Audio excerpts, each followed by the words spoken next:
Hello viewers, welcome to அம்மாச்சி channel. இன்றைக்கி என்ன ரெசிபின்னா மரவள்ளி கிழங்கு வச்சு ஒரு உப்புமா செய்ய போகிறேங்க. 1/2 கிலோ மரவள்ளி கிழங்கு எடுத்து வச்சுருக்கேங்க. இதை நம்ம தோல் எடுத்துட்டு குக்கரில் வச்சு வேக வச்சுட்டு நம்ம உப்புமா எப்படி செய்கிறதுன்னு நான் காமிக்கிறேங்க. இப்போ நம்ம இந்த கிழங்கை கட் பண்ணி வச்சுருக்கோங்க.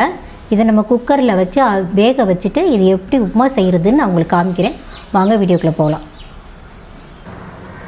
ஆல்ரெடி நம்ம மரவள்ளி கிழங்கை தோல் உரித்து கட் பண்ணி குக்கரில் வேக வச்சு வச்சுருக்கோம். அதை நல்லா உதுத்து உப்புமா கிட்டுறதுக்கு ஊற்றி வச்சுருக்கோம் உப்பு போட்டு.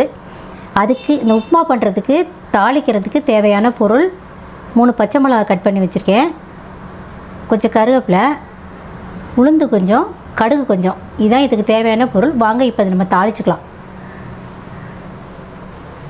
இப்போ நம்ம அதை தாளிச்சுக்கலாம். வாங்க ஸ்டவ்வை ஆன் பண்ணி கடாயை வச்சுக்குவோம்.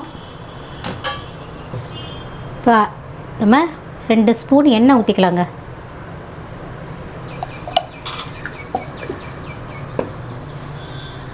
எண்ணெய் நல்லா காஞ்சிருச்சு. நம்ம கொஞ்சம் உளுந்து போட்டுக்கலாங்க.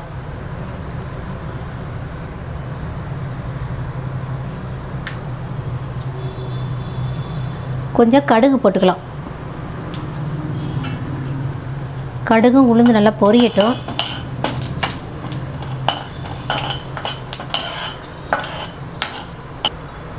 நம்ம கருவேப்பிலை போட்டுக்கலாம்.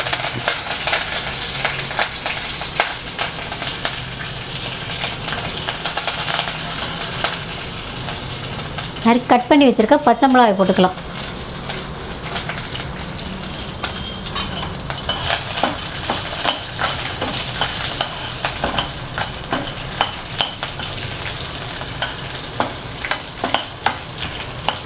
கடுகு உளுந்து எல்லாம் பொரிஞ்சிருச்சுங்க. நம்ம இந்த மரவள்ளி கிழங்கு நம்ம பிணைஞ்சி வச்சுருக்கதை போட்டுக்கலாங்க.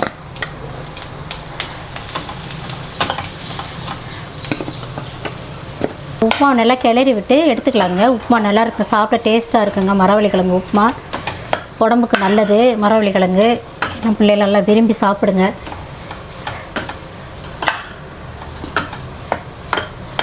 பிள்ளையிலேருந்து பெரியவங்க வரைக்கும் எல்லாருமே நல்லா சாப்பிட்லாங்க, விரும்பி சாப்பிட்லாங்க. நல்லது, உடம்புக்கு ஹெல்த்திங்க இது மரவள்ளி கிழங்கு. அவ்வளோதாங்க, உப்புமா ரெடி ஆயிடுச்சு. நம்ம இறக்கிக்கலாம். இப்போ வாங்க நம்ம மரவள்ளி கிழங்கு உப்புமா செஞ்சுருக்கோம். பாருங்கள் எவ்வளோ அருமையாக இருக்குது பாருங்கள்.